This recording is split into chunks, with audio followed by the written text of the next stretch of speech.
How can we foster resilience in business? I'm Kate Sage. The Inspired CEO starts now. Welcome to The Inspired CEO, where each episode we explore the innovative wellness practices that are driving success and longevity in the modern business world. In this episode, we dive into the empowering journey of Norliza Pavlakos, founder and CEO of the Norliza Pavlakos Foundation and the Mind Hub Directory. Now, Norliza, you have an incredible journey of resilience and transformation, and I believe this is an Australian exclusive, the first scoop of your story. Yes. Are you willing to share with us today? Yes, I am. Yes, I am. I feel very honoured. So take us through your journey. What have you been through and how have you survived this? Thank you, Kate. My journey stems back from early childhood. I was a young child. At the age of 6 years old, I had suffered child sexual abuse by my uncle. At 14, I was raped by my first cousin. By the time I was 16, I fell into an intense depression, not understanding what really depression was or the effects of depression. I tried to speak to my family about what I was going through. Unfortunately, coming from the cultural background that I came from, and also parents who did not know how to handle the situation at that time. Yeah. I wasn't getting the support that I needed at home. So at 16 years old, I made the very bold move to run away from home. Gosh. And I became homeless. So homelessness was a life in itself, navigating through that. And of course, when you're a vulnerable teenager on the streets of Melbourne, when you haven't been taught tools and skills of how to protect yourself because you've been a product of child abuse from the time that you can remember, you become a walking target. And so by the time I was 18, I was in a very violent relationship with my first boyfriend. I had the right-hand side of my face reconstructed. And by the time I was 19, when I had healed from the domestic violence, when I was walking home from school, I was kidnapped by a stranger and taken to a place that I did not recognize, was almost murdered. I was given my last rites before I was supposed to be killed. I survived, and it's a miraculous journey. I've got a novel coming out in October 2024 called Conviction. The man who kidnapped me, the case was heard in the Australian court system, but to me, I believe the case was quite corrupt. I think money and power, has the ability to sometimes change the shape of what a court case outcome should be like. Yes. Because the perpetrator, he had a QC representing him, and I had the police at the time and representing me, and unfortunately the court case didn't go to my favor. So to walk out of a Australian courthouse when you've been kidnapped and almost murdered, given your last rites, and been abused and tortured, to then walk out and then be told that your story, isn't true and it's a fabrication and all of that stuff, when that's not the fact, that was really heartbreaking. So in my lifetime, I had attempted suicide probably 9 times because of such immense depression, not feeling loved, not feeling heard, not feeling cared for. But I decided when I was 21, because I was pregnant as a single mum, to turn my life around. And regardless of how my child was conceived, and it was a pregnancy that I did not plan for and I didn't have any support. With that pregnancy, I thought, I'm going to change my life, and the only way I can is by changing the narrative of my story. And I am going to feed my child, and I am going to become a self-made entrepreneur. Of course, I didn't have an entrepreneurial background. I wasn't fully educated, but my first business that I started up was called Miss India International. Yes. And I had 4,000 people come to my first event for Miss India International. Wow. And it was the first time I sort of tasted, I guess, entrepreneurship, and taking control of my life.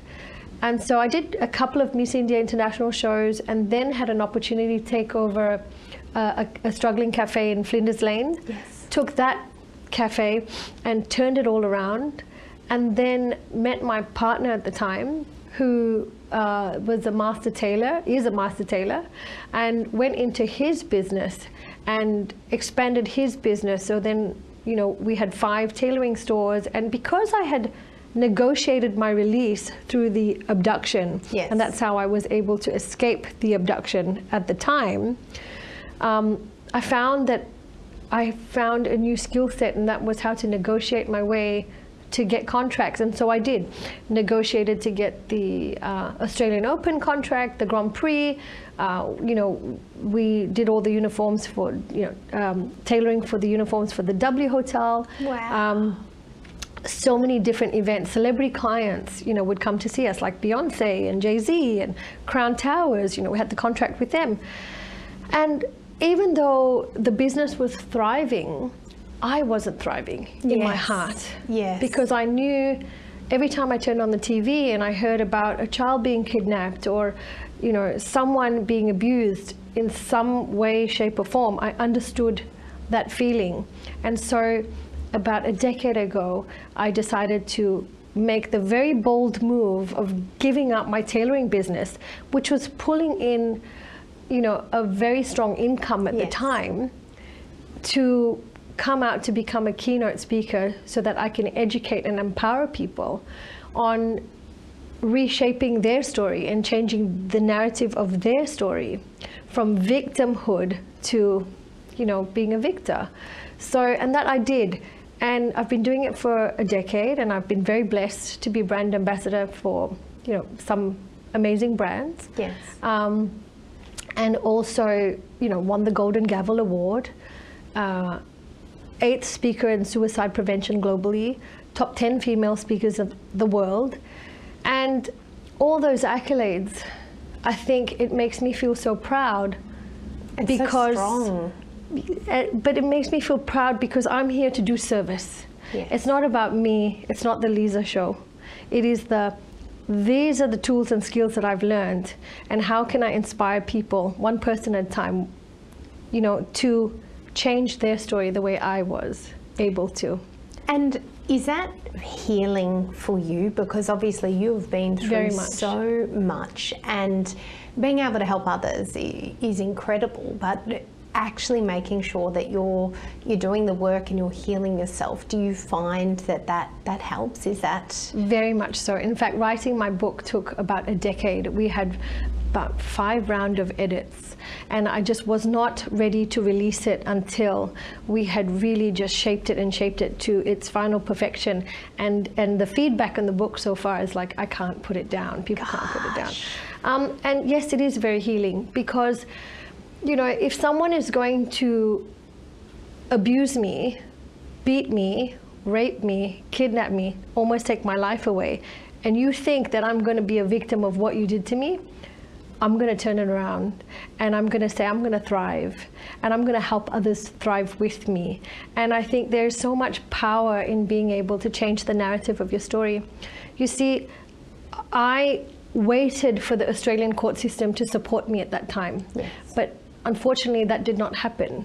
I waited for certain family members to stand up for me at the time, and that did not happen.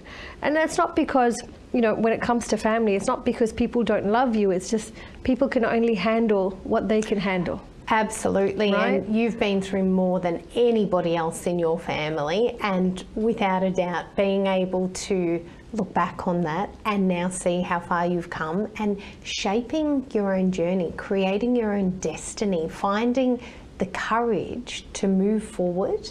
And it is absolutely remarkable, Lisa. You must be so proud. I am proud for every person's life that we touch. Yes. And that makes me feel really good. And I think that now, you know, having this ability to travel the world, you know, from London to Africa to, you know, America, and just be able to share the story of inspiration, it's amazing. And especially now with the new business that I've created, Mind Hub Directory. Yes, tell us a little bit about that. Well, I think no one really understands what mental health can look like unless you've actually been through all sorts of different parts of the gravity of depression, the gravity of what it's like to have been raped, or, you know, have your face broken, you know, but also entrepreneurship and coaching and leadership. Yeah. And without the education. So you did this without the formal decades of education that other people might have. Yeah, I did it all without, you know.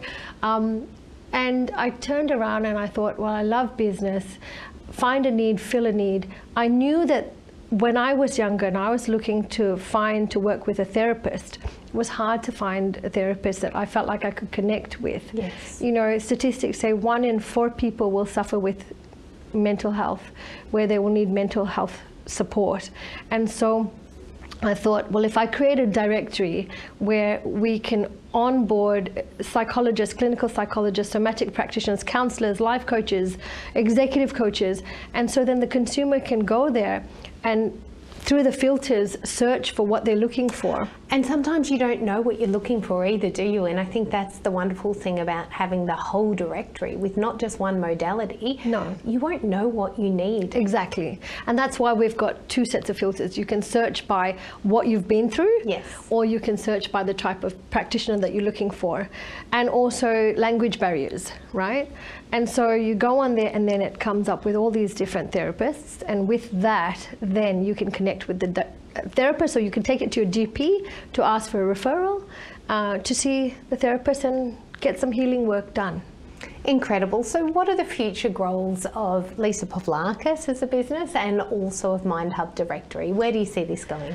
Well, I think I'd like to just keep speaking. Great. And just traveling and speaking and inspiring one person at a time. And I think with the directory, keep expanding. We've just opened up an office in Malaysia, we've got an office in America, and we're expanding in the Middle East. So making mental health accessible globally. And coming from someone who has literally suffered what I would consider one of the worst possible things to have ever gone through, day after year, and you've come out the other side of it, and remarkable journey, Norliza. Thank you so much for coming on Ticker today. Thank you so much for having me. If you or someone you know is affected by domestic abuse, it is important to seek help. You are not alone. There are resources and support services available to assist you. This is Ticker. Take care. You're watching Ticker. We'll have more in just a few minutes.